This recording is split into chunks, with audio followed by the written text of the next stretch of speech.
Good morning to all of you. Rakesh physics classes में आप लोग का एक बार फिर से स्वागत है। आज हम लोग जो मैग्नेटिज्म चैप्टर कर रहे थे उसके ऊपर जो लघु उत्तरीय प्रश्न हैं उसको करेंगे, है ना। लघु उत्तरीय प्रश्न हैं, आप वस्तुनिष्ठ के तरह भी बोल सकते हैं, लेकिन हमने इसमें ऑप्शन नहीं दिया आपको। तो ये जो है क्वेश्चन हमने लिख रखा है और इस क्वेश्चन को एक एक करके हम लोग करेंगे, है ना। आप लोग खुद भी पहले इसका जवाब देने की कोशिश करेंगे, उसके बाद जो मैं बता रहा हूँ बगल में वो एक एक करके आप लोग देखेंगे कि क्या हमने इसका आंसर दिया है या उसको मिलाएंगे। लेकिन सब पहले आप ये करें कि ये क्वेश्चन जो दिया हुआ है इसको पहले खुद ही करने की कोशिश करें। अगर पहले खुद करते हैं और उसके बाद आंसर मिलाते हैं तो अच्छी बात होती है। तो शुरू करते हैं। पहला जो है हमारा कि किसी चुंबक का चुंबकीय आघूर्ण क्या होता है। तो हमने आपको चुंबकीय आघूर्ण पिछले वाले वीडियो में बता रखा है कि चुंबकीय आघूर्ण क्या होता है। मान लीजिए कोई चुंबक है ना, ये चुंबक है। तो मैंने कहा था कि चुंबक का जो प्रभावी लंबाई होता है वो होता है इससे कम होता है। मतलब चुंबक की प्रभावी लंबाई, कुल लंबाई मान लीजिए यहाँ से यहाँ एल है ना। तो चुंबक का जो क्या कहते हैं ध्रुव होता है ये इस सिरा से थोड़ा सा अंदर होता है ना। यहाँ से भी थोड़ा सा अंदर होता है जहाँ पे इसकी प्रबलता सबसे अधिक होती है, ध्रुव की प्रबलता। तो इसको आप एम से संकेत करते हैं। मान लीजिए ये नॉर्थ पोल है और ये साउथ पोल है, ये उत्तरी ध्रुव है, ये दक्षिणी ध्रुव है। तो प्रबलता इसकी एम होती है, ध्रुव प्रबलता जिसको बोलते हैं। और इन ध्रुव प्रबलता के बीच का जो दूरी होता है ना, उसको हम प्रभावी लंबाई बोलते हैं। तो ये जो ध्रुव है आपका, है ना, ये उत्तरी ध्रुव, ये दक्षिणी ध्रुव, दोनों का प्रबलता होता है। उसको एम से संकेत कर सकते हैं या एम एन बोल सकते हैं, एम एस बोल सकते हैं। तो जो ध्रुव प्रबलता है उसके बीच की दूरी जो होती है ना, ये जो ध्रुव है, उत्तरी ध्रुव और ध्रुव प्रबलता नहीं, ध्रुव के बीच की जो दूरी होती है एन और एस के बीच के की जो दूरी होती है उसी को चुंबकीय लंबाई बोला जाता है, ठीक है ना। तो ये जो दूरी है, ये वाली दूरी को चुंबकीय लंबाई बोलते हैं। तो चुंबकीय जो लंबाई होता है मैग्नेटिक लेंथ बोलते हैं, चुंबकीय लंबाई बोलते हैं। या इसको ये भी कह सकते हैं, इसी को प्रभावी लंबाई, इफेक्टिव लंबाई मैंने बताया था आपको कि इफेक्टिव लंबाई बोलते हैं, है ना। इसको यहाँ से यहाँ अगर हम 2L मान लें, ठीक है ना, 2L मान लीजिए इस दूरी को, तो जो ये प्रभावी लंबाई है 2L के बराबर मान लिया। इसको D भी बोल सकते हैं, ऐसा कुछ नहीं है कि मैंने 2L ले लिया तो ये 2L होगा, यहाँ से यहाँ D भी मान सकते हैं।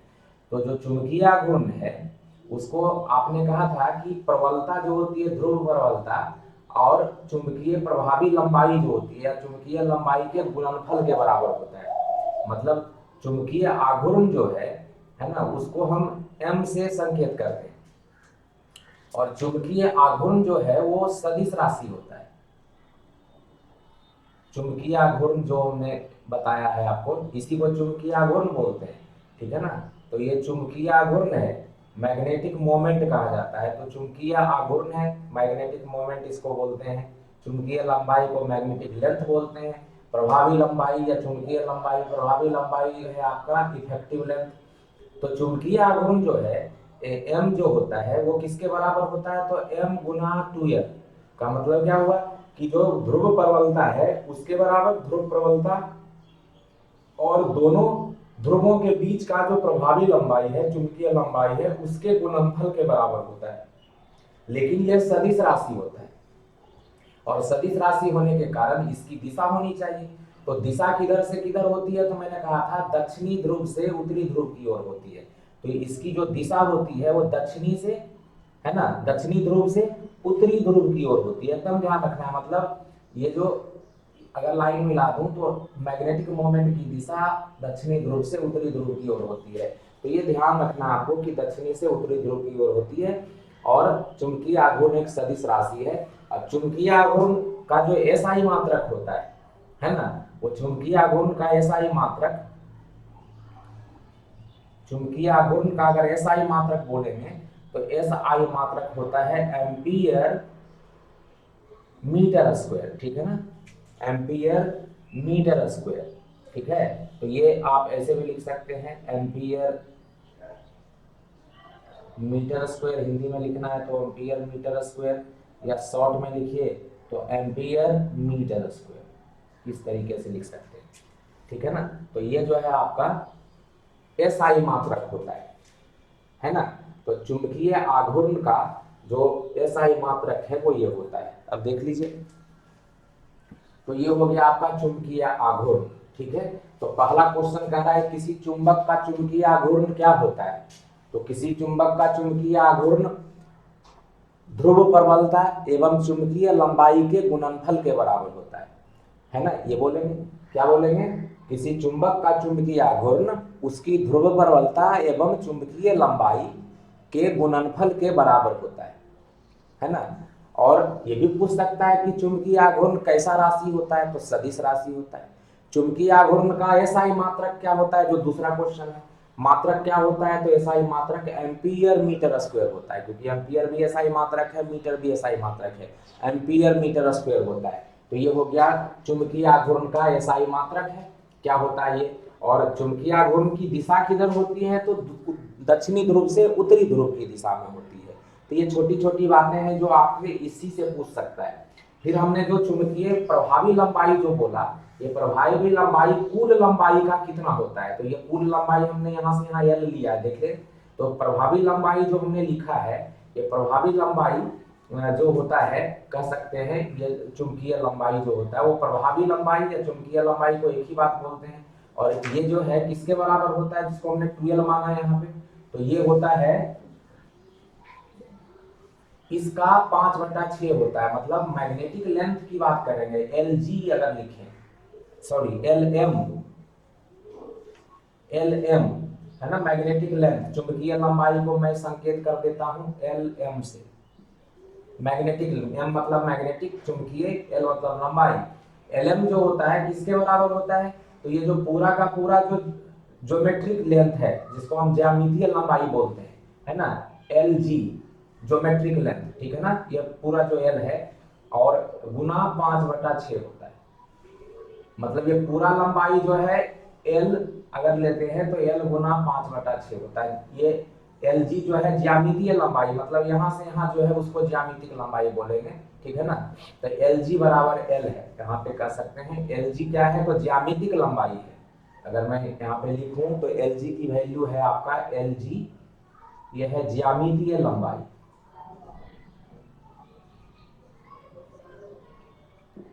यह है ज्यामितीय लंबाई, ज्योमेट्रिक लेंथ। और एल एम है चुंबकीय लंबाई, यहाँ लिख ही दिया चुंबकीय लंबाई एल एम है, तो एल एम चुंबकीय लंबाई है। तो इस तरीके से आपका यहाँ से क्वेश्चन बनता है। तो 1 नंबर का क्वेश्चन बहुत सारा बनता है, एसआई मात्रक क्या है। अब इसका चुंबकीय आघूर्ण का आपसे डायमेंशन भी पूछ सकता है कि एम का बीमा बताइए।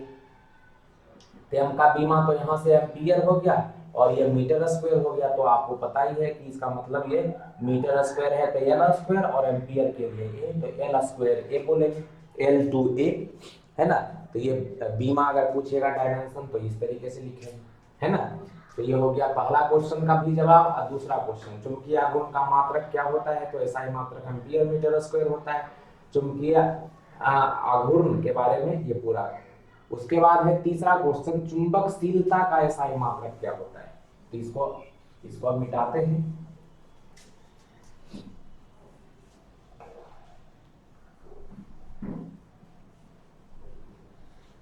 चुंबकशीलता का एसआई मात्रक, तो चुंबकशीलता आपने पढ़ा है कि बी का वैल्यू जो होता है उसमें म्यू नॉट जो होता है उसको निर्वात की चुंबकशीलता कही जाती है। जैसे आपने पढ़ा था म्यू नॉट, है ना, ये होता है 4 पाई इंटू 10⁻⁷, इसको बोल, ये होता है हेनरी।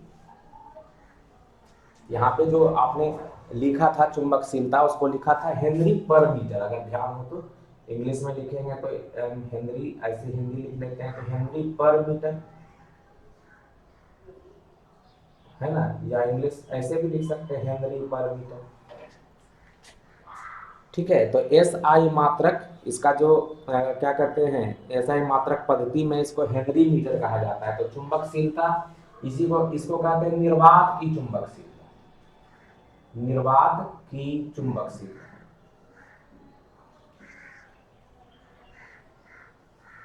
निर्वात की चुंबकशीलता, निर्वात या मुक्त आकाश, फ्री स्पेस या वैक्यूम, है ना।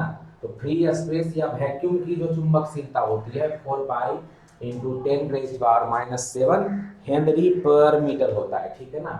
और ये चुंबकशीलता का एसआई मात्रक होता है, तो हेनरी पर मीटर से आप यहाँ निकाल सकते हैं, ठीक है। और कभी कभी ये भी पूछ लेता है कि चुंबकशीलता का मात्रक इनमें से कौन है, तो एसआई मात्रक तो हेनरी पर मीटर आप निकाल लेंगे, लेकिन हेनरी पर मीटर का और भी आप बदल सकते हैं। जैसे हमने तो चुंबकशीलता मान लीजिए म्यू नॉट है, या चुंबकशीलता का मात्रक हो गया, है ना, चुंबकशीलता का एसआई मात्रक क्या हो गया, तो हेनरी, है ना, हेनरी पर मीटर, ये हो गया। अब मान लीजिए ये चुंबकशीलता का एसआई मात्रक है हेनरी पर मीटर, तो इसको अगर दूसरे मात्रक में कन्वर्ट किया जाए, जैसे आपने पढ़ा है जो हेनरी है वो ये एल बराबर होता है एन फाई बटा आई, जहां फाई जो है, एन जो है नंबर ऑफ टर्न्स है, तो कहने का मतलब जो तार की संख्या होती है, लपेटे की संख्या वो होती है, तो संख्या का तो कोई मात्रक होता नहीं है। फाई जो है ये चुंबकीय फ्लक्स होता है जिसको वेबर बोलते हैं, तो वेबर से इसको, है ना, संकेत करते हैं, वेबर होता है। और ये करंट तो एम्पियर होता ही है, तो मतलब ये है कि वेबर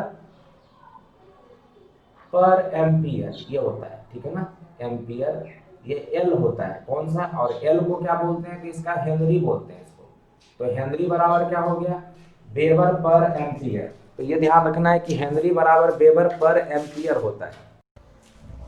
तो ये जो हेनरी है उसको, इसका मतलब क्या है यहाँ पे कि एसआई मात्रक जो हेनरी पर मीटर होता है, इसके अंदर हेनरी का मान आप वेबर पर एम्पियर लिख सकते हैं।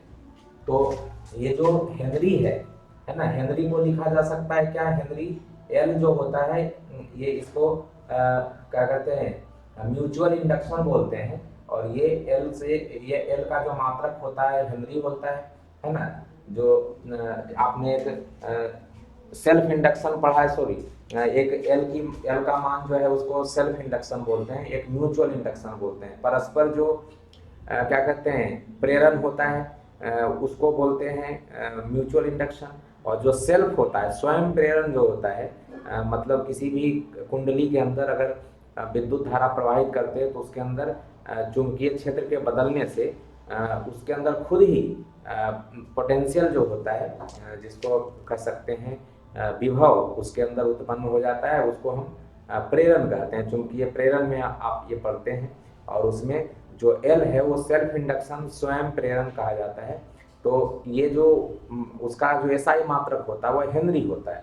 तो हेनरी को एक्चुअली में यहाँ पे जो हेनरी है, हेनरी को आप लिख सकते हैं वेबर पर एम्पियर, ठीक है ना। तो यहाँ से चुंबकशीलता का एसआई मात्रक तो ये होता है, लेकिन दूसरा मात्रक भी लिख सकते हैं, तो क्या हो जाएगा, तो मतलब जो यहाँ से आप एसआई मात्रक है उसमें हेनरी पर मीटर जो होता है, तो लिख सकते हैं देयरफॉर हेनरी पर मीटर बराबर, हेनरी पर मीटर बराबर क्या हो जाएगा, तो हेनरी पर मीटर में हेनरी को लिख सकते हैं वेबर पर एम्पियर, तो आप लिख सकते हैं वेबर पर एम्पियर, ठीक है ना। तो ये हम लिख सकते हैं इसको वेबर पर एम्पियर, शॉर्ट में वेबर को डब्ल्यू से डिनोट करते हैं, ठीक है ना, और एम्पियर को ए से डिनोट करते हैं।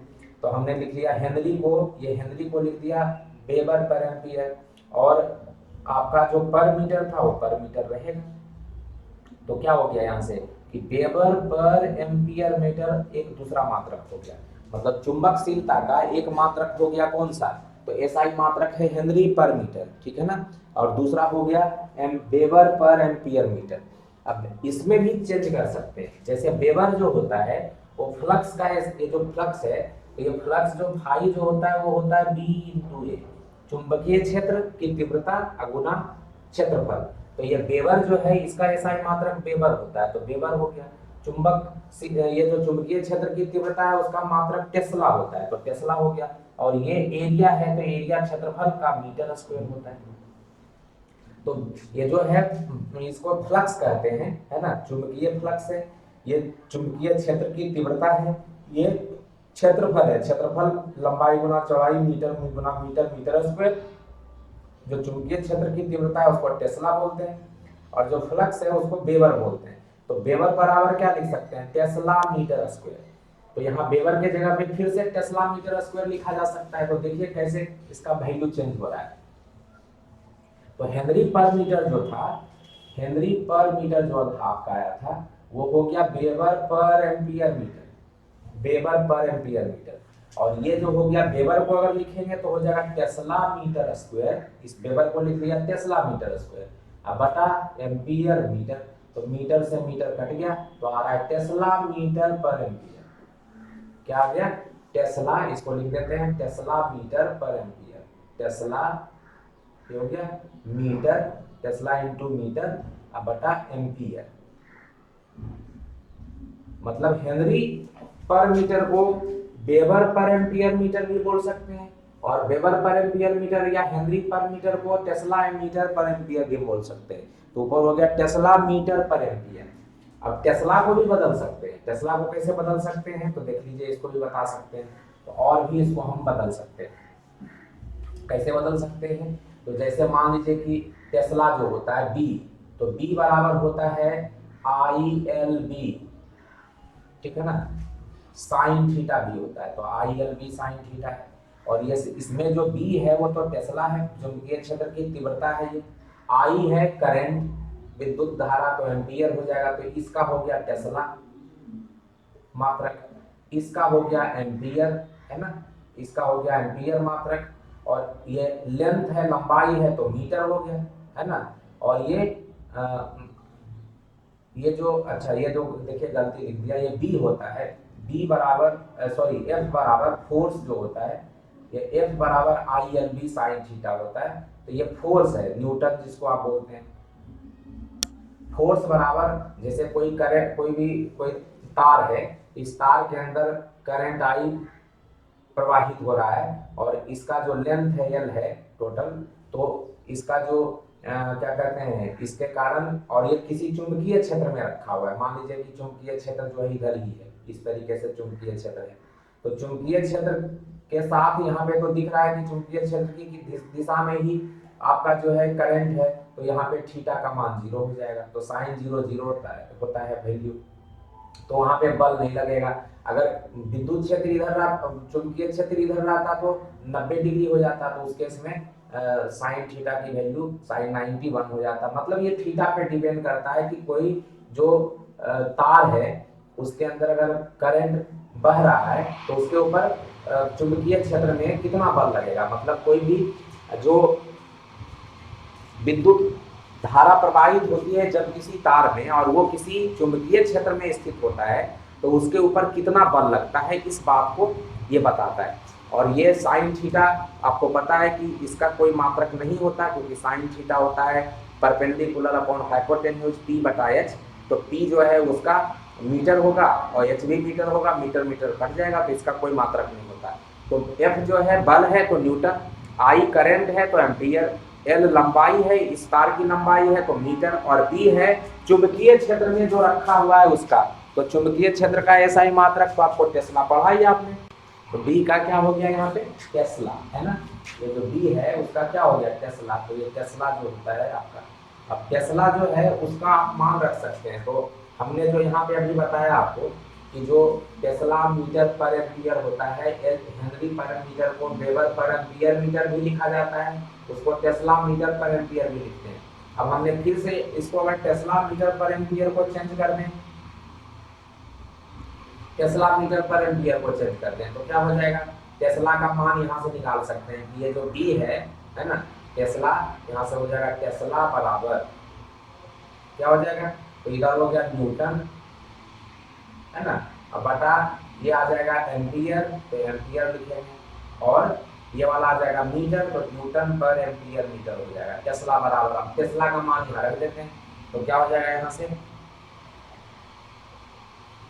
देयरफॉर हेनरी पर मीटर बराबर वेबर पर एम्पियर मीटर, ये वाला, इसको ये भी लिख सकते हैं बराबर टेस्ला मीटर पर एम्पियर, ये भी लिख सकते हैं बराबर। टेस्ला का मान रख दिया, टेस्ला का मान क्या है, तो न्यूटन, न्यूटन के लिए एन, एम्पियर के लिए आपको पता है ए होता है, मीटर के लिए एम होता है।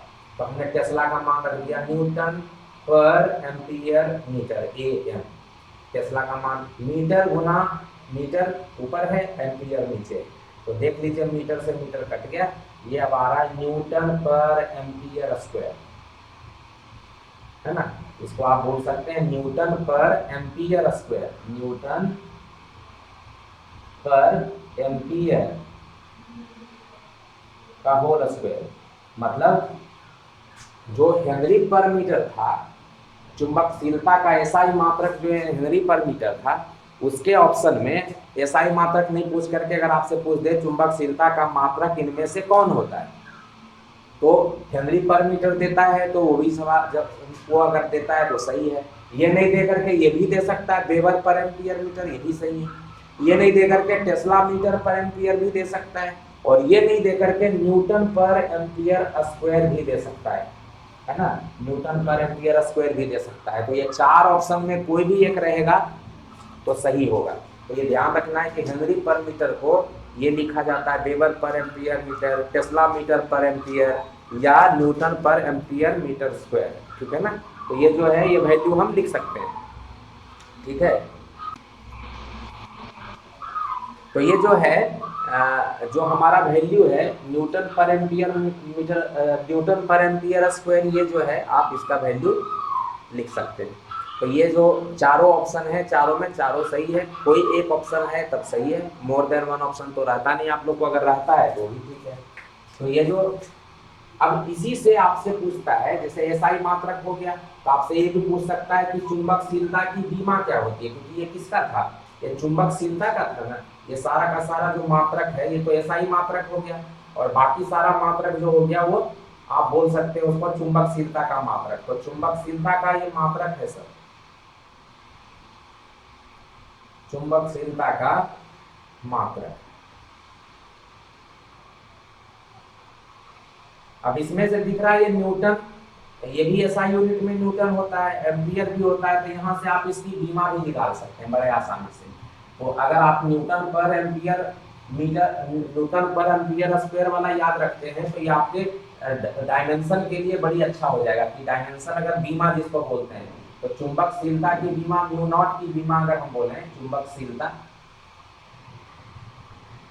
परमिटिविटी ऑफ फ्री स्पेस जिसको बोलते हैं, तो चुंबकशीलता की बीमा अगर निकालते हैं तो वो जो है क्या हो जाएगा न्यूटन, न्यूटन का बीमा क्या होता है MLT-2, ये न्यूटन का होता है। एम्पियर तो ए है ही, उसका स्क्वायर हो गया, तो ये बन गया आपका चुंबकशीलता की बीमा। और चुंबकशीलता की बीमा यहाँ से निकल गया, तो आपसे चुंबकशीलता की बीमा भी पूछता है ना। तो चुंबकशीलता की बीमा कितनी आ गई, ये हो गया MLT-2, ए 2 है ऊपर, ऊपर जाएगा, नीचे है ऊपर जाएगा तो -2 हो जाएगा। तो चुंबकशीलता की बीमा क्या होती है ये आपको मैंने बताया। तो देख लीजिए, किसी चुंबक का चुंबकीय आघूर्ण, ये क्वेश्चन हो गया, चुंबकीय आघूर्ण का मात्रक, चुंबकशीलता का एसआई मात्रक हेनरी, अभी बताया था चुंबकशीलता का एसआई मात्रक हेनरी पर मीटर होता है। और एक क्वेश्चन ये वाला है चुंबकशीलता का बीमा क्या होता है, देख लीजिए। तो 11 नंबर क्वेश्चन है चुंबकशीलता की बीमा, तो ये हो जाएगा MLT-2 A-2, चुंबकशीलता की बीमा होती है, ठीक है ना। तो ये ध्यान रखना है। अब इसके बाद है क्वेश्चन नंबर 4, अनुचुंबकीय पदार्थ की चुंबकीय प्रवृत्ति क्या होती है। तो अनुचुंबकीय जो है वो बोला जाता है पैरामैग्नेटिज्म को, ठीक है ना। अनुचुंबकीय पदार्थ डायमैग्नेटिज्म प्रतिचुंबकीय होता है, और फेरो चुंबकीय जो होता है वो लौह चुंबकीय पदार्थ होता है। तो अनुचुंबकीय पदार्थ की चुंबकीय प्रवृत्ति मतलब चुंबकीय क्षेत्र में वो प्रेरित तो होता है लेकिन बहुत ज्यादा नहीं होता, अल्प मात्रा में होता है और धनात्मक रूप से होता है। तो कह सकते हैं चुंबकीय क्षेत्र की जो प्रवृत्ति, क्वेश्चन नंबर 4 जो है आपका, ये 11 नंबर क्वेश्चन का आंसर है। क्वेश्चन नंबर 4 जो है अनुचुंबकीय पदार्थ की चुंबकीय प्रवृत्ति क्या होती है, तो कह सकते हैं अल्प होती है। अल्प होती है मतलब चुंबकीय क्षेत्र में, चुंबकीय क्षेत्र की दिशा में उसके अंदर चुंबकीय गुण आते हैं लेकिन अल्प मात्रा में आते हैं, और उसी के दिशा में आते हैं, इसलिए इसको धनात्मक भी बोलते हैं। तो अल्प होता है, धनात्मक होता है, मतलब चुंबकीय क्षेत्र अगर आपने बाहर से इस तरीके से दे रखा है और यहाँ पे कोई अनुचुंबकीय पदार्थ डाल रखा है ये अनुचुंबकीय पदार्थ, तो इसके अंदर इसी दिशा में मैग्नेटाइज हो जाता है, मतलब इस तरीके से इसके अंदर मैग्नेटिक फील्ड जो है बढ़ जाता है, ठीक है ना, इसी दिशा में मैग्नेटाइज हो जाता है, इसके अंदर मैग्नेटिज्म आ जाता है। मतलब ये जो है, अगर ये नॉर्थ पोल है, ये साउथ पोल है, सॉरी ये नॉर्थ है, नॉर्थ से मैग्नेटिक फील्ड निकलता है, साउथ है ये बाहर वाला, तो इसके अंदर नॉर्थ के सामने साउथ और इसके अंदर साउथ के सामने नॉर्थ बन जाता है, मतलब इसी की दिशा में इसके अंदर मैग्नेटाइज हो जाता है, मैग्नेटिज्म आ जाता है, चुंबकत्व का गुण आ जाता है, लेकिन ये बहुत ज्यादा मात्रा में नहीं आता, अल्प मात्रा में आता है, और चूंकि उसी दिशा में होता है इसलिए धनात्मक होता है अनुचुंबकीय में। प्रतिचुंबकीय में अल्प होता है, ऋणात्मक होता है, और लघु चुंबकीय में बहुत अधिक मात्रा में होता है, तीव्रता के साथ होता है, ठीक है ना। तो कह सकते हैं कि अनुचुंबकीय में अल्प मात्रा में होता है, और ऐसा नहीं है कि आप इस फील्ड को बढ़ाएंगे तो बहुत ज्यादा हो जाएगा, तो अल्प मात्रा में ही रहता है, इसलिए कह सकते हैं ये स्थिर भी रहता है, मतलब बहुत इसकी मात्रा जो होती है चुंबकीय प्रवृत्ति स्थिर होती है, कोई ऐसा नहीं है कि बहुत ज्यादा शो करता है। अब क्वेश्चन नंबर 5 जो है आपका, वो क्या है कि पृथ्वी के चुंबकीय क्षेत्र BH में, चुंबकीय क्षेत्र जो है BH मतलब हॉरिजॉन्टल जो होता है, मतलब आपका जो क्षैतिज घटक है, यदि किसी चुंबकीय सुई के दोलन की आवृत्ति n हो, है ना, तो n और BH में संबंध जो होता है n² directly proportional to BH होता है, ठीक है ना, मतलब जो आवृत्ति का जो वर्ग होता है वो BH के जो चुंबकीय क्षेत्र है उसका समानुपाती होता है, ठीक है ना, आवृत्ति का वर्ग चुंबकीय क्षेत्र BH के समानुपाती होता है, ठीक है ना, तो ये ध्यान रखना है आपको। Question number 5। क्वेश्चन नंबर 6 जो है, पृथ्वी के चुंबकीय ध्रुव पर नमन कोण का मान, कल बताए थे कल वाले वीडियो में, तो चुंबकीय क्षेत्र का मान पृथ्वी के चुंबकीय ध्रुव पर, है ना, तो हमने ये कहा था कि ये जो है आपका चुंबकीय ध्रुव, ये तो घूर्णन अक्ष होता है, ऐसा ये घूर्णन अक्ष होता है, जिसको आप कहते हैं भौगोलिक ध्रुव बोलते हैं, ये ज्योग्राफिकल नॉर्थ बोला जाता है, इसको ज्योग्राफिकल साउथ बोला जाता है। लेकिन चुंबकीय सुई को जब ले जाया जाता है, चुंबकीय सुई को यहाँ पे आसपास ले जाते हैं, जब भौगोलिक ध्रुव उत्तरी ध्रुव और भौगोलिक दक्षिणी ध्रुव के आसपास, तो कोई ऐसा एक बिंदु यहाँ पे इसके आसपास मिलता है जहाँ पे चुंबकीय सुई का जो उत्तर वाला दिशा होता है, मतलब मैग्नेटिक नॉर्थ हमने लिखा था, वो एकदम वर्टिकली डाउनवर्ड दिशा में एकदम इस तरीके से होता है, इस तरीके से आ जाता है, वो शो करता है चुंबकीय सुई का जो नॉर्थ है वो एकदम यहाँ पे आता है, साउथ इस तरीके से आता है। और यहाँ पे अगर आते हैं, इस पॉइंट पे आते हैं, तो यहाँ पे चुंबकीय सुई का दक्षिणी वाला सिरा इस तरीके से आता है, उत्तरी वाला सिरा यहाँ हो जाता है, तो ये मैग्नेटिक नॉर्थ या चुंबकीय सुई है, तो माना जाता है कि जिस दिशा में चुंबकीय सुई का उत्तर है वही दिशा चुंबकीय क्षेत्र का दिशा होता है, तो चुंबकीय क्षेत्र की दिशा इस तरीके से पृथ्वी के अंदर इस तरीके से मानी जाती है, तो इसी को बोलते हैं चुंबकीय क्षेत्र की दिशा। तो चुंबकीय क्षेत्र जो होता है पृथ्वी का, वो इसका मतलब जो भौगोलिक अक्ष है, भौगोलिक जो उत्तरी ध्रुव और दक्षिणी ध्रुव है उससे कुछ कोण पे होता है, जिस कोण का मान 17 डिग्री हमने बताया था कि ये 17 डिग्री होता है ना। जब आप यहाँ पे जाते हैं तो आपका चुंबकीय जो सुई है इस तरीके से होता है ना, ये क्षैतिज के साथ जितना कोण बनाता है वो 90 डिग्री है, क्षैतिज ऐसे हो गया, तो क्षैतिज के साथ जो चुंबकीय सुई बनाता है कोण, ठीक है ना, चुंबकीय जो याम्योत्तर होता है, चुंबकीय याम्योत्तर को आपका पता है कि इससे जो पास करने वाली जो तल होती है उसको बोलते हैं, और वो तल बनाएंगे तो इस तरीके का तल आएगा, इससे पास करने वाला परपेंडिकुलर तल होना चाहिए, एकदम ऐसे आता है। तो इसके अंदर मतलब इस तल में अगर आप चुंबकीय सुई ले जाएंगे तो चुंबकीय सुई तो इसी दिशा में होगा स्थित, और वो जो हॉरिजॉन्टल के साथ, मतलब ये वाला कंपोनेंट जो है हॉरिजॉन्टल कंपोनेंट है, ये चुंबकीय जो दिशा है, चुंबकीय क्षेत्र की दिशा है, वो इसके साथ जो कोण बनाता है, ठीक है ना, ये जो B है किसके साथ, BH के साथ जो कोण बनाता है उसी को बोलते हैं, मतलब चुंबकीय जो आपका यहाँ पे क्षेत्र है वो BH के साथ 90 डिग्री का कोण बना रहा है, चुंबकीय सुई की दिशा जो होती है क्षैतिज के साथ, मतलब इसके क्षैतिज के साथ जितना कोण बनाती है उसको बोला जाता है नमन कोण, ठीक है ना। तो नमन कोण जो है क्षैतिज दिशा जिसको बोलते हैं, तो इसको क्षैतिज बोल सकते हैं, क्षैतिज के साथ, क्षैतिज तल के साथ, ठीक है ना, तो क्षैतिज तल यही हो गया। तो क्षैतिज के साथ जो कोण बनाती है उसको बोलते हैं, या क्षैतिज इसको बोल सकते हैं, घटक भी बोल सकते हैं, क्षैतिज घटक के साथ जो कोण बनाती है उसको बोला जाता है। तो हमने आपको दिखाया है कि चुंबकीय ध्रुव पर नमन कोण का मान 90 डिग्री होता है। दिख ही रहा है, ये वाला कोण जो है वो 90 डिग्री बन रहा है। तो नमन कोण जिसको एंगल ऑफ डिप बोलते हैं वो 90 डिग्री बनता है। तो क्वेश्चन नंबर 6 जो है ना, क्वेश्चन नंबर 6 का आंसर कितना हो जाएगा, 90 डिग्री ध्रुव के ऊपर।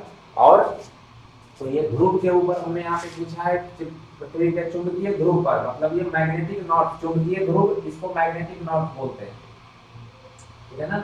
और ये मैग्नेटिक नॉर्थ नहीं, इसको मैग्नेटिक साउथ बोलते हैं, क्योंकि हमने कहा था कि ये चुंबकीय सुई है, चुंबकीय सुई का अगर दक्षिणी ध्रुव यहाँ पे आ रहा है, इसका मतलब अंदर में एक मैग्नेट होगा, और मैग्नेट का जो साउथ वाला है उसको खींचने वाला नॉर्थ रहा होगा। तो ये नॉर्थ ये हो गया और यहाँ पे साउथ ये हो गया। तो इस तरीके से माना जाता है मैग्नेट का कि जो चुंबकीय क्षेत्र है यहाँ से निकलता है, इस तरीके से, है ना, इस तरीके से मैग्नेटिक फील्ड यहाँ से निकलता है और यहाँ से एंटर करता है अर्थ में। तो यहाँ पे आपका जो एंगल ऑफ डिप है वो थीटा, उसको 90 डिग्री बोलते हैं। और इक्वेटर जो इसको एकदम इस वाला चुंबकीय अक्ष, इसको चुंबकीय अक्ष बताया था मैंने कि इसको चुंबकीय अक्ष बोलते हैं। पिछला वीडियो देखा होगा आपने इसके जस्ट पहले वाला, तो आपको एक 6 नंबर वीडियो, तो इसको एकदम समझ में आ रहा होगा आपको कि ये चुंबकीय अक्ष होता है। और इसी के परपेंडिकुलर जो लाइन हम खींचते हैं इसको चुंबकीय निरक्ष बोलते हैं, 0 डिग्री।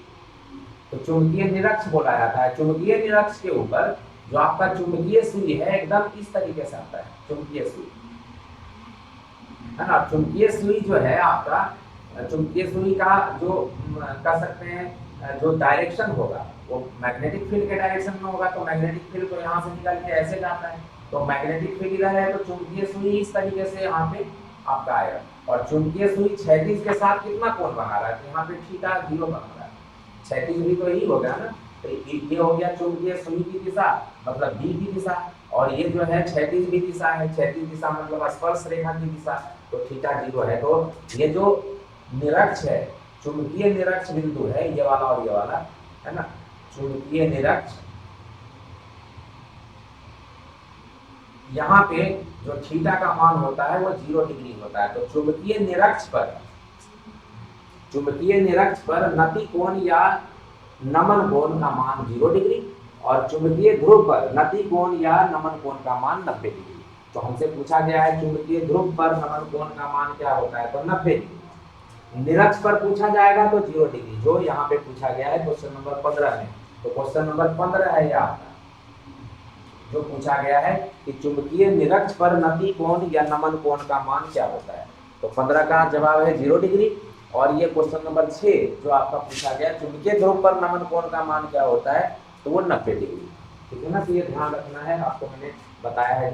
किस चुंबकीय पदार्थ की प्रवृत्ति बाह्य चुंबकीय क्षेत्र में मजबूत, क्या कह रहा है कि किस चुंबकीय क्षेत्र, बाह्य चुंबकीय क्षेत्र में मजबूत चुंबकीय क्षेत्र से कमजोर क्षेत्र की ओर जाने की होती है। किस चुंबकीय पदार्थ की प्रवृत्ति, क्वेश्चन क्या कह रहा है, क्वेश्चन नंबर 7 में कह रहा है किस चुंबकीय पदार्थ की प्रवृत्ति बाह्य चुंबकीय क्षेत्र में मजबूत चुंबकीय क्षेत्र से कमजोर चुंबकीय क्षेत्र की ओर जाने की होती है। तो ये प्रति चुंबकीय पदार्थ होता है, ये प्रति चुंबकीय पदार्थ होता है। अब इसमें क्या है कि जैसे मान लीजिए कोई 2 ध्रुव है ना, और 2 ध्रुव जो है ये इसके अंदर जब इसकी दूरी जो है एक दूसरे से दूर होती, 2 चुंबकीय ध्रुव ले लिया हमने, है ना, और दोनों ध्रुव को एक दूसरे से दूर ले लिया। एक केस में हम नजदीक भी ले सकते हैं, एक केस में दूर ले सकते हैं, ठीक है ना।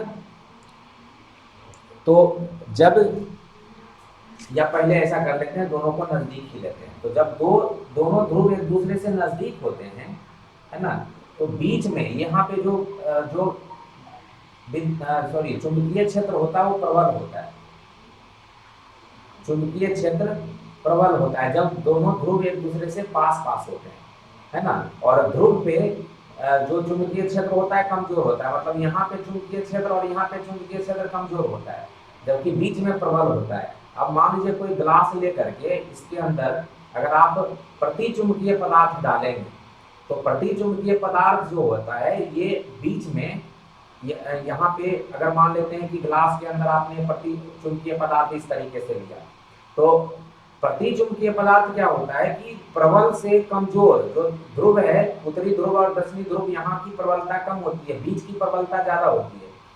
तो इसके ऊपर अगर आप इस तरीके से लिक्विड लिए हैं तो थोड़ी देर के बाद ये क्या करेगा, लिक्विड जो है धीरे धीरे इस प्रबल क्षेत्र से कमजोर क्षेत्र के दिशा में चला जाता है। तो कमजोर क्षेत्र के तरफ लिक्विड ऐसे आ जाएगा, है ना, और जो प्रबल क्षेत्र है उसके अंदर उसके ऊपर कम हो जाएगा, मतलब इस तरीके से गड्ढा बन जाता है। मतलब क्या है, प्रबल क्षेत्र में जो लिक्विड है, ये जो द्रव है, अनुचुंबकीय जो पदार्थ है वो कम हो जाता है, और जो ध्रुव है उसके ऊपर जो अनुचुंबकीय पदार्थ है वो बढ़ जाता है। तो इसका मतलब क्या है, प्रबल क्षेत्र से कमजोर क्षेत्र में जाने की प्रवृत्ति किसकी होती है, यहाँ पे प्रबल क्षेत्र है, दोनों के बीच का जो बिंदु है उसमें प्रबल क्षेत्र है, तो ये ऐसा होता है। अगर प्रबल क्षेत्र यहाँ है तो प्रबल क्षेत्र से कमजोर क्षेत्र की दिशा में जाता है, मतलब दोनों दिशा में आपका ये जो प्रतिचुंबकीय पदार्थ है वो चला जाता है। अगर दोनों के बीच की दूरी बढ़ा दीजिए, ऐसे बढ़ा दे, तो दूरी अगर बढ़ाइएगा तो अब यहाँ पे कमजोर क्षेत्र हो जाता है, ये कमजोर हो जाता है, और ये जो ध्रुव है वो प्रबल हो जाता है। यहाँ पे जो क्या कहते हैं चुंबकीय क्षेत्र है, इन दोनों ध्रुव पे प्रबल हो जाता है। अब अगर आपने उसी को रखा है यहाँ पे, ठीक है ना, ये जो ग्लास का आपने डिश रखा है यहाँ पे, तो इसके अंदर अगर फिर लिक्विड आपने डाला है, अगर इस तरीके से डाला हुआ था, तो लिक्विड जो है अब बीच में जो कमजोर क्षेत्र है उसमें बढ़ जाएगा, प्रबल क्षेत्र में कम हो जाएगा, प्रबल क्षेत्र में कम हो जाता है। तो प्रबल क्षेत्र में कम होने का मतलब क्या है, अब लिक्विड यहाँ के पे कम होकर के यहाँ पे बढ़ जाएगा, तो कुछ इस तरीके का लिक्विड बन जाएगा, ऐसा शेप ले लेता है। तो मतलब है शेप वाइज जो है बीच में ज्यादा हो जाएगा यहाँ पे, और ये ध्रुव पे जाकर के ये कम हो जाएगा, इस तरीके से शेप लेता है। मतलब कमजोर क्षेत्र में देखिए लिक्विड का जो हाइट है बढ़ गया, और जो आपका ध्रुव है जहाँ पे प्रबल क्षेत्र है वहां पे कम हो गया। तो ये जो है कौन सा पदार्थ शो करता है, तो ये प्रतिचुंबकीय पदार्थ शो करता है, प्रतिचुंबकीय पदार्थ होते हैं, इसको डायामैग्नेटिज्म जो बोलते हैं, डायमैग्नेटिक सब्सटेंस, डायमैग्नेटिक सब्सटेंस बोलते हैं। तो ये डायमैग्नेटिक सब्सटेंस होता है, प्रतिचुंबकीय पदार्थ होता है जो ऐसा शो करता है। इसके जस्ट विपरीत जो प्रबल क्षेत्र से, ये तो प्रबल क्षेत्र से चुंबकीय क्षेत्र के, प्रबल क्षेत्र से कमजोर क्षेत्र की दिशा में जाता है, जो हमने क्वेश्चन किया 7वां नंबर क्वेश्चन। लेकिन जो पैरामैग्नेटिज्म होता है, जो अनुचुंबकीय पदार्थ होता है, वो कमजोर क्षेत्र से प्रबल क्षेत्र में जाता है, तो उल्टा हो जाएगा। ये वाला जब होगा तो यहाँ पे गड्ढा बन जाएगा, इधर बहुत ज्यादा हो जाएगा, और ये वाला होगा तो ये प्रबल क्षेत्र है तो यहाँ पे ऊंचा हो जाएगा, यहाँ कम हो जाएगा। तो इसका जस्ट अपोजिट हो जाएगा, यहाँ पे ऊंचा हो जाएगा बीच में, है ना, यहाँ कम हो जाएगा, इसमें यहाँ कम हो जाएगा, यहाँ ऊंचा हो जाएगा, है ना। मतलब क्या है कि जो अनुचुंबकीय पदार्थ है वो चुंबकीय क्षेत्र में, बाहरी चुंबकीय क्षेत्र में कमजोर क्षेत्र से प्रबल क्षेत्र की ओर जाने की प्रवृत्ति होती है, ठीक है ना। तो ये ध्यान रखिएगा। तो ये क्वेश्चन नंबर 7 में हमने आपको दो तरीके का बताया, प्रतिचुंबकीय पदार्थ ये होता है, और अनुचुंबकीय पदार्थ इसके विपरीत होता है, ठीक है ना। इसके विपरीत जो होता है ना, ठीक विपरीत कर सकते हैं अनुचुंबकीय पदार्थ, अनुचुंबकीय पदार्थ होता है। तो ये जो है आकर्षण के कारण, क्योंकि ये आकर्षण फील करता है, ठीक है ना, जबकि ये विकर्षण के कारण, तो यहाँ पे विकर्षण होता है, इसीलिए बाहरी चुंबकीय क्षेत्र से इसका विकर्षण होता है, यहाँ आकर्षण होता है।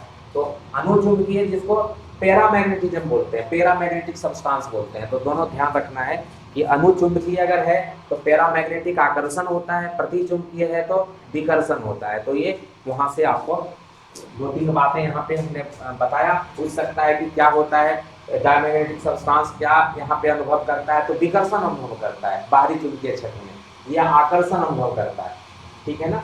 तो ये हो गया क्वेश्चन नंबर 7। क्वेश्चन नंबर 8 कह रहा है चुंबक के टैन ए तथा टैन बी स्थिति।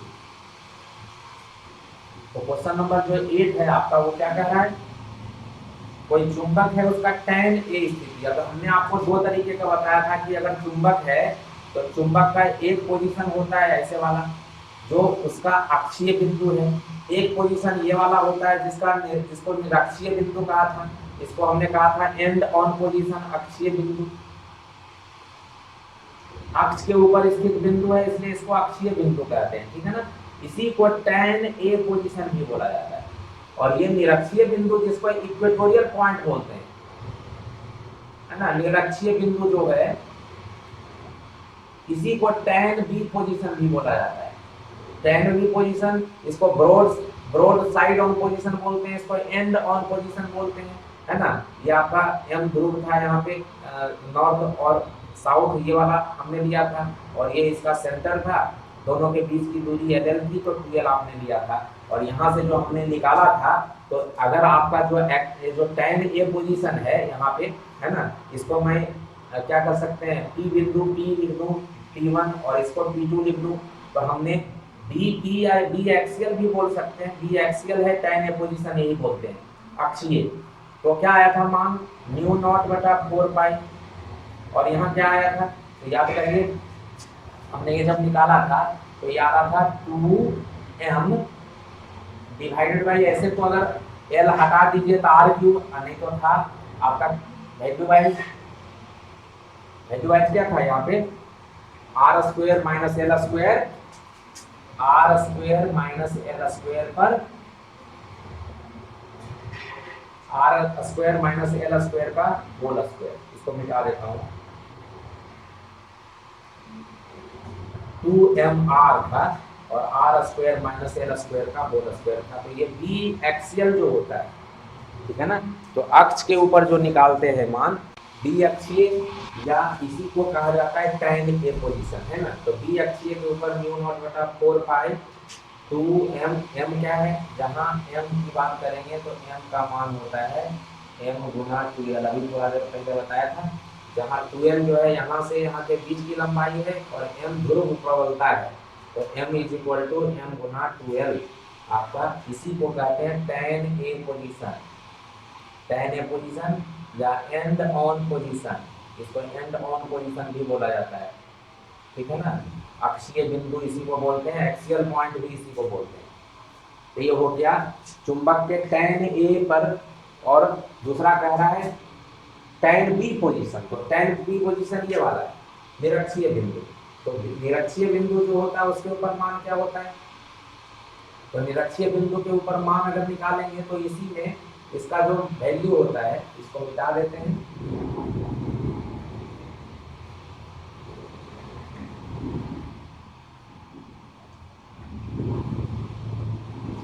तो आपका जो tan बी पोजीशन इस बिंदु पर, जिसको आप कहते हैं बी निरक्षीय, बी निरक्षीय क्या होता है, म्यू नॉट बाई 4 पाई, यहाँ पे मान जब निकालते हैं तो इसका मान आता है mu naught by 4 pi m बटा, ये वाला m का मान है तो m बटा होता है r square plus l square का 3/2 पावर, ठीक है ना। और ये माइनस में होता है, तो माइनस यहाँ पे माइनस m होता है b का मान। तो अगर दिशा की बात करेंगे तो मैंने आपको बताया था कि दिशा इसके विपरीत होती है, और वैल्यू वाइज जो है इसका जस्ट यहाँ पे आधा होता है। कहने का मतलब यहाँ पे जो चुंबकीय क्षेत्र होता है दक्षिण से उत्तरी दिशा में ऐसे होता है चुंबकीय क्षेत्र बी एक्सिस, और ये निरक्षीय इधर होता है, तो यहाँ पे बी निरक्षीय इधर होता है, ये ध्यान रखना है, जबकि बी अक्षीय इधर होता है, बी अक्षीय इधर होता है। तो ये हो गया बी अक्षीय बिंदु यहाँ पे, तो बी अक्षीय इधर होता है, और दोनों में हमने कहा था कितना होता है, तो माइनस का डिफरेंस होता है, और माइनस दिशा में विपरीत होता है, और ट्वाइस का डिफरेंस होता है।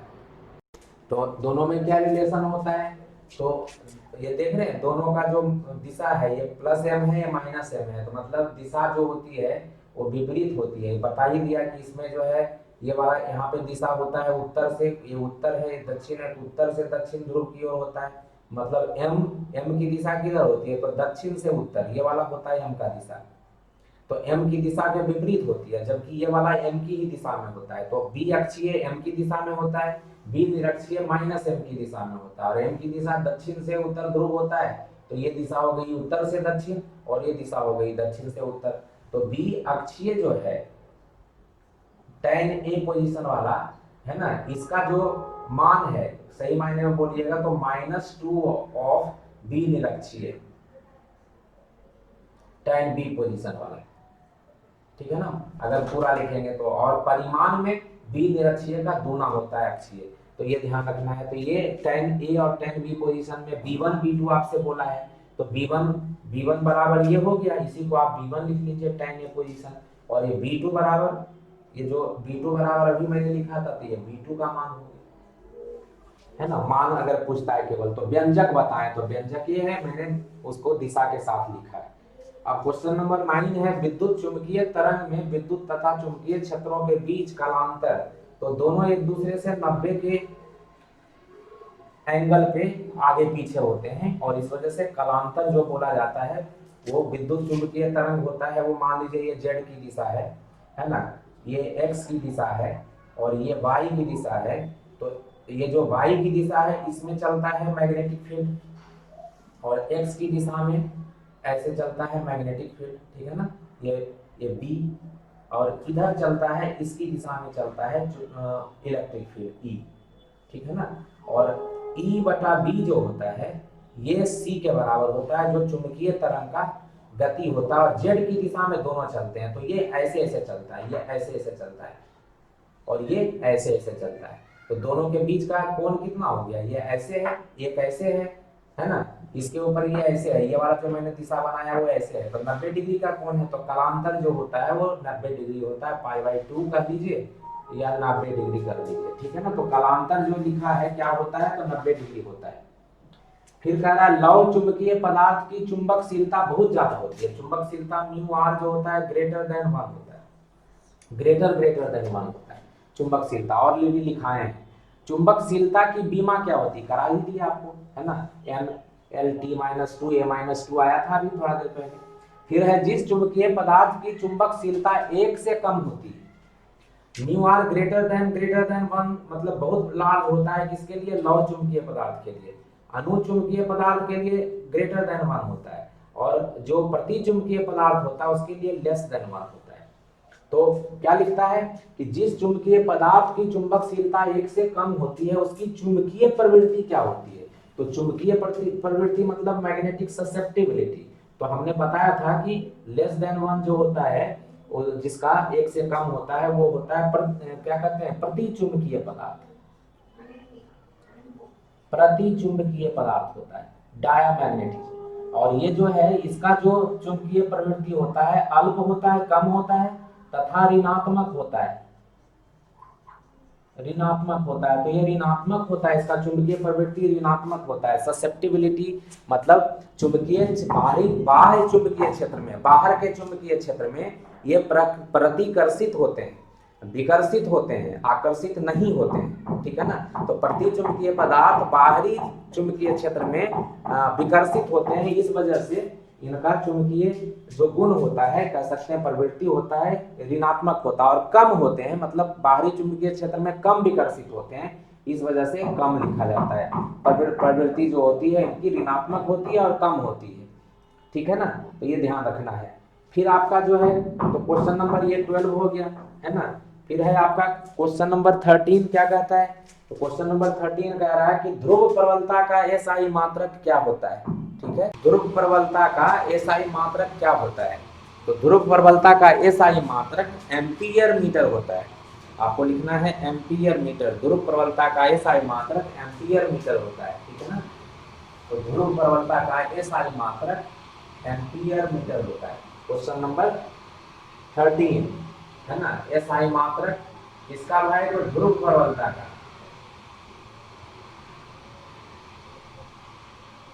ध्रुव प्रबलता मतलब ये जो चुंबक होता है इसमें जो ध्रुव है ये नॉर्थ है ये साउथ है, तो इसका जो स्ट्रेंथ है जिसको आप एम से बोलते हैं उसका कह रहा है एसआई मात्रक क्या होता है, एम का स्मॉल एम जो लिखता है, तो ये होता है एम्पियर मीटर। ध्रुव प्रबलता का एसआई मात्रक एम्पियर मीटर होता है, ठीक है ना, ये ध्यान रखना। फिर कह रहा है निकेल कैसा पदार्थ है, तो निकेल जो है आपका लौह चुंबकीय पदार्थ होता है, मैंने बताया आपको एग्जांपल में वीडियो में, पिछले वीडियो में लौह चुंबकीय पदार्थ में कौन कौन से आते हैं, तो लौह चुंबकीय पदार्थ जो है ये आपको 5वां नंबर वीडियो में मिलेगा मैग्नेटिज्म 5 में। तो लौह चुंबकीय पदार्थ जो है उसमें अंदर आता है आयरन, लोहा जिसको बोलते हैं, कोबाल्ट, निकेल, ठीक है ना, कोबाल्ट, आयरन, कोबाल्ट, निकेल। तो निकेल के बारे में पूछ रहा है, कैसा पदार्थ है? तो लौह चुंबकीय पदार्थ है। लौह चुंबकीय पदार्थ जो है चुंबकीय क्षेत्र में बहुत ही प्रबल रूप से चुंबक, उसके अंदर चुंबकीय गुण आ जाते हैं।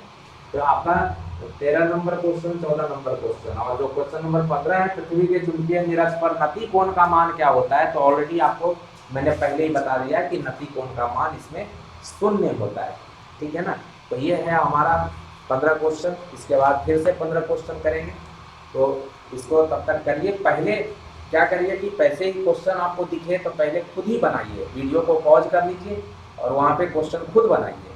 खुद बनाने के बाद जो जो क्वेश्चन बनता है उसका आंसर लिख लीजिए और उसके बाद मेरा वीडियो आगे देखिए, जिससे कि आपको पता चले कि हमारा कौन कौन सही हो रहा है इसमें, ठीक है ना। तो उससे आपके अंदर कॉन्फिडेंस आ जाएगा, ठीक है ना, कि हम ये चीज़ पढ़े हैं तो हमको ये चीज़ ध्यान है, ठीक है ना। तो पढ़ाई वैसे ही करनी चाहिए, जब क्वेश्चन दिखता है तो पहले खुद बनाना चाहिए, उसके बाद वीडियो देखना चाहिए आगे बढ़ देख करके, और आपको समझना चाहिए कि अच्छा यहाँ पे अगर हम जान भी रहे थे तो नहीं भी बना तो कोई बात नहीं है, उसको देखेंगे तो आपको फिर याद आ जाएगा कि अच्छा हमने पढ़ा तो था लेकिन हमें रिकॉल नहीं हुआ उस समय। तो इस तरीके से आप कर सकते हैं। तो मिलते हैं आप लोगों से नेक्स्ट वीडियो में, है ना। तब तक के लिए आपसे विदा लेते हैं।